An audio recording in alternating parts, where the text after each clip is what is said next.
dari BUMN, sedangkan BNI merupakan bank yang memang pendiriannya dari swasta dan justru yang pertama kali didirikan itu adalah Bank Syariah Mandiri.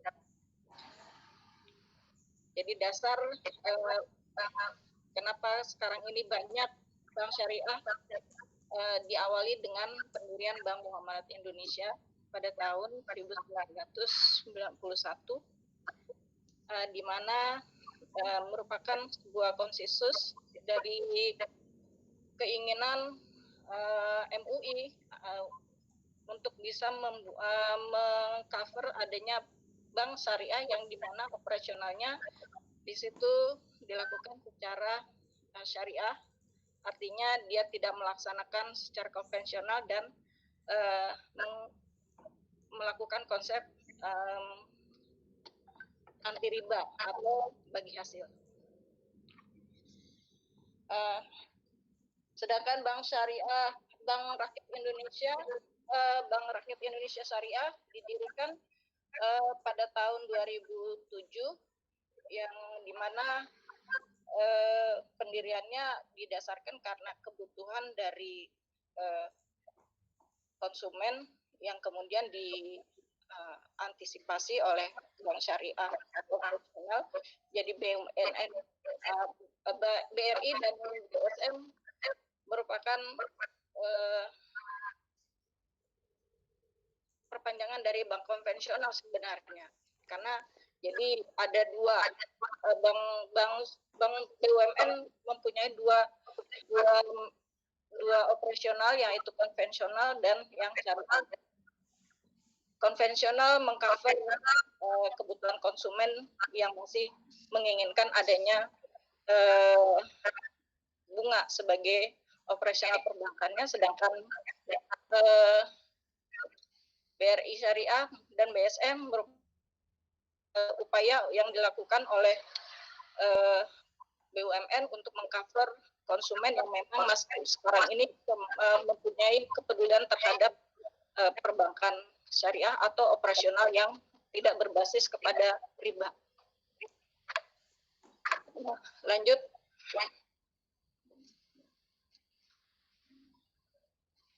Ini adalah analisis keuangan, kinerja keuangan dari 3 bank yang dilakukan pada tahun 2019 dan 2020. Di situ yang akan dianalisis adalah dana pihak ketiga. Mengapa dana pihak ketiga? Yang pertama mungkin dasarnya adalah kemampuan perbankan untuk bisa mengcover konsumen yang kemudian berapa banyak dana pihak ketiga yang diserap oleh perbankan. Kemudian NPF, di mana kemampuan perbankan syariah untuk bisa mengatasi masalah kemacetan dalam pembayaran kredit. Berapa besar kemampuan perbankan untuk mengcover. Kemudian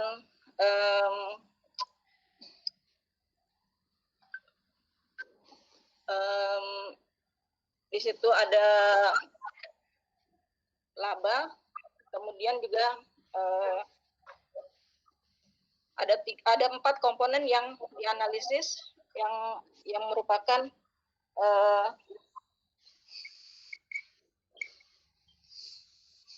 analisa kinerja dari keuangan syariah. Untuk selanjutnya, untuk penjelasannya akan dijelaskan oleh Pak Iswandi. Kepada Pak Iswandi, kami persilakan.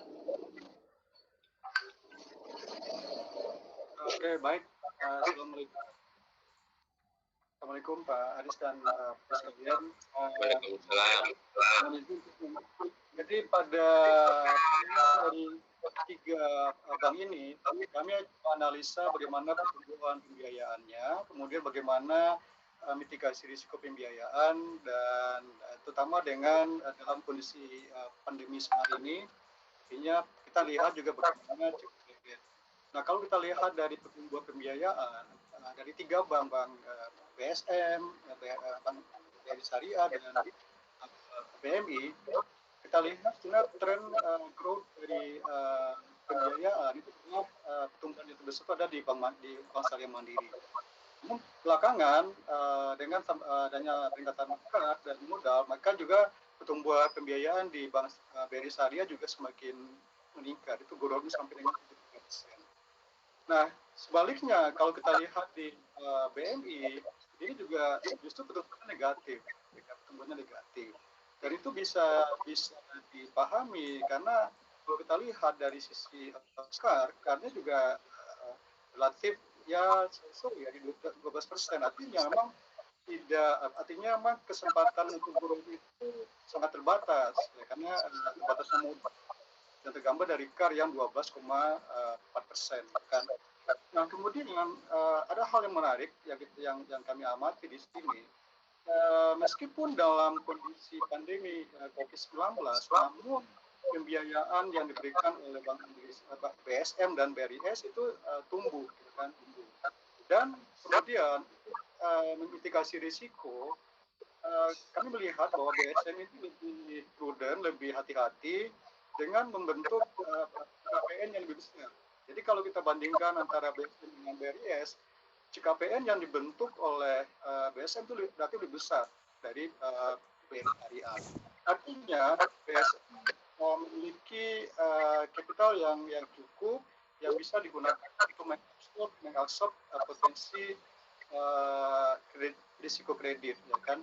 Sehingga kalau kita bandingkan nanti pada ratio NPF gross dengan NPF net, maka itu sangat kelihatan bahwa CKPN yang dibentuk oleh BSM itu sangat besar, gitu kan.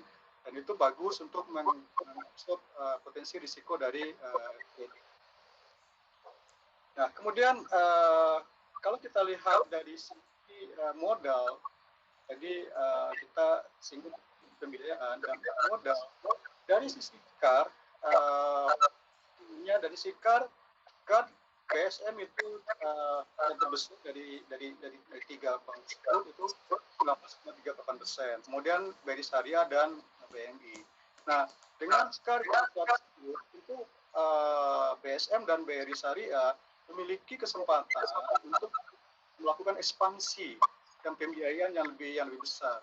Dan itu tergambar dari pertumbuhan pembiayaan dibandingkan dengan BMI ya, yang KAR-nya di 12.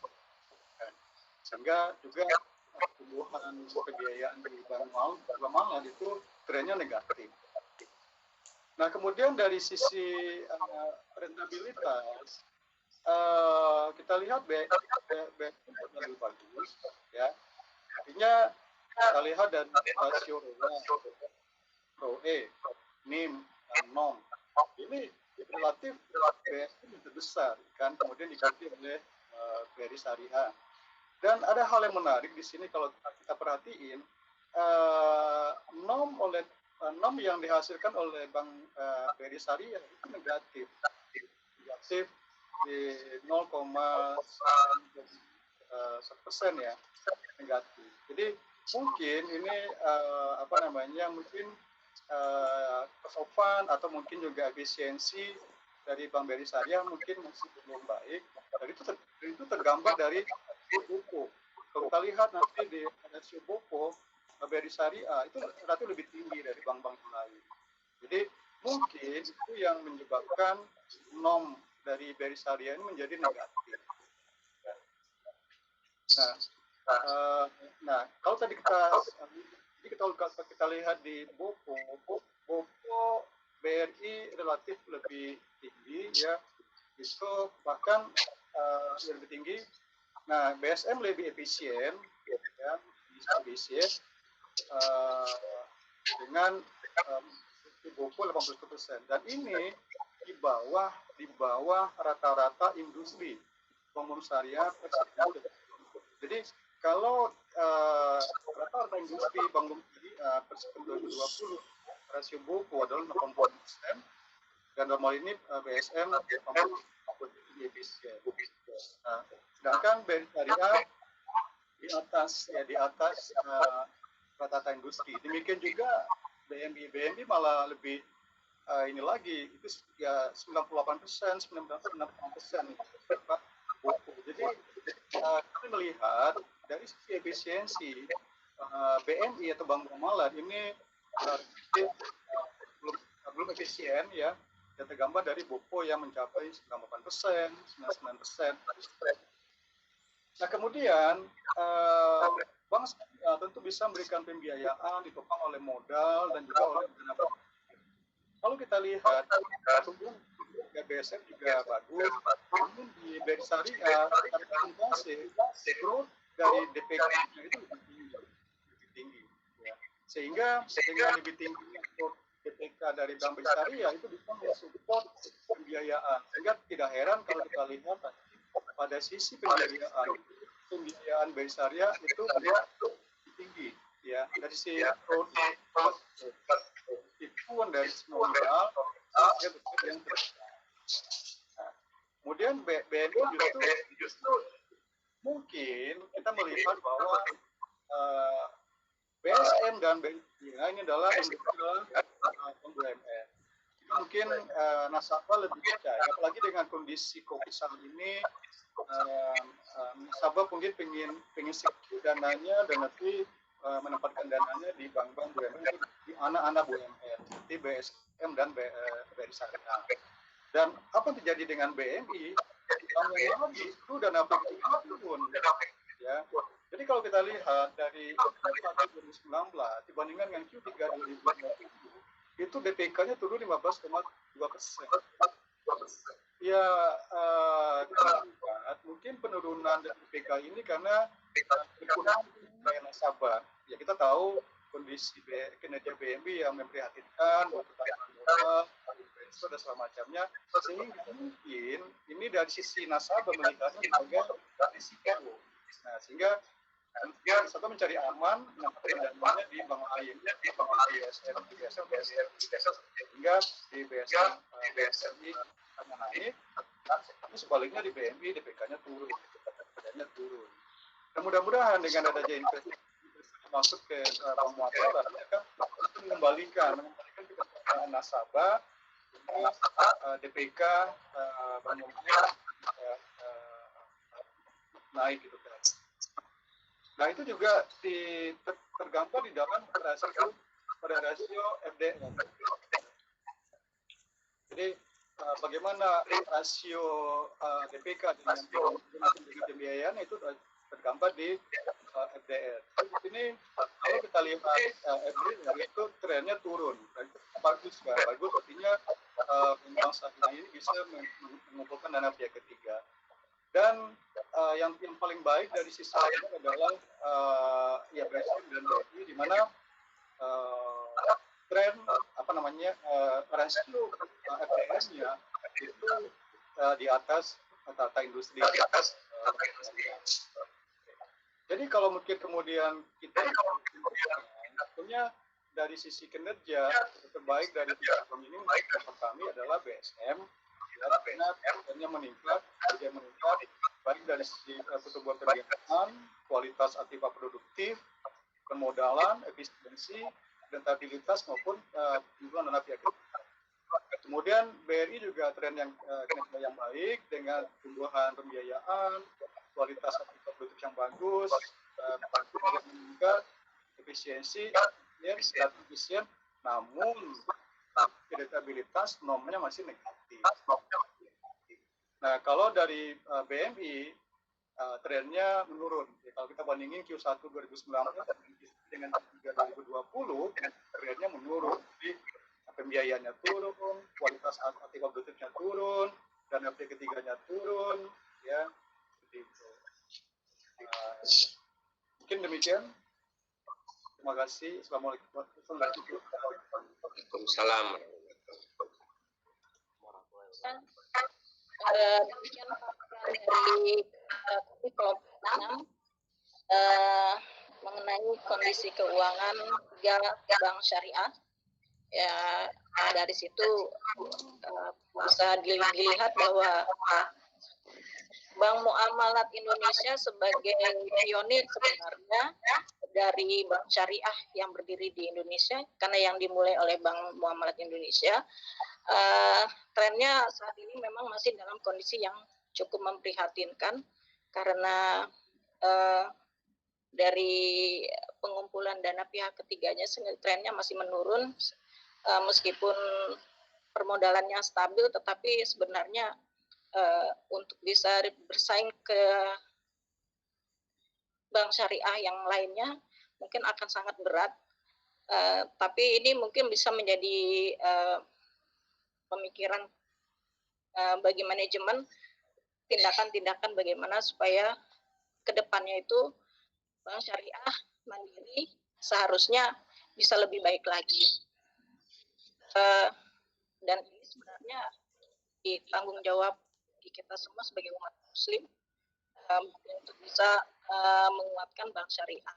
Kalau bank syariah, Bank Rakyat Indonesia dan Bank Mandiri Syariah itu karena ditopang oleh pemerintah ya, karena saham terbesarnya kan di pemerintah. Jadi mungkin masih bisa dijamin, dan ini menjadi PR buat kita semuanya bagaimana membuat bank syariah. Mungkin itu barangkali ada tren juga, ada opportunity juga sebenarnya kalau melihat sekarang ini Muhammadiyah sendiri kan ada kemungkinan akan menarik dananya yang lumayan besar itu dari Bank Syariah Indonesia. Kalau itu terjadi, itu menjadi bola panas yang bisa pada siapa saja bank syariah, Muhammadiyah syariah sendiri, atau mungkin mengakuisisi bank muamalat, sehingga itu menjadi sesuatu yang menarik buat perbankan syariah nanti. Barangkali ini yang bisa kami sampaikan. Ada tanggapan dari teman-teman? Silakan. Ya, silakan. Kalau ada yang mau ngasih tanggapan, saya batasi 2. Nanti habis ini jam 17 atau jam 5 saya kasih materi kuliah hari ini. Nanti itu kita lanjutkan dengan kelompok 3 yang juga udah siap ya. Tapi sekarang kita kasih 2 atau 3. Silakan yang mau nanggapin. Ada yang kalau setuju silakan, kalau yang nggak setuju atau ada yang kurang mau nambahkan, silakan. Termasuk yang tadi bahwa Muhammadiyah mau menarik dana dan barangkali itu sebuah peluang. Monggo. Karena saya siapa yang nanggapin itu saya kasih penilaian. Jadi kalau yang itu bagus. Silakan. Ya, silakan Mas Doni. Saya mungkin nambahin sedikit aja Pak tentang perbandingan 3 bank ini gitu Pak ya. Ya. Karena memang 2 bank pemerintah yang memang dari sisi permodalan dia cukup kuat. Kemudian namanya bank pemerintah tentu nasabah lebih percaya gitu ya untuk menempatkan dananya. Nah kemudian memang jadi agak kasihan lihat bank muamalat dibandingkan dengan 2 bank yang besar ini. Tapi itu jadi pelajaran sih Pak. Memang kebetulan saya juga kerja di bank muamalat gitu Pak ya. Bagaimana Bank Syariah Mandiri dengan permodalan yang begitu kuat dan dia bisa menjaga stabilitas NPF-nya gitu ya. Kalau di muamalat kan kalau memang nasabah pembiayaan itu bermasalah, selama dia memang masih bisa membayar angsuran, maka akan direstru untuk mempertahankan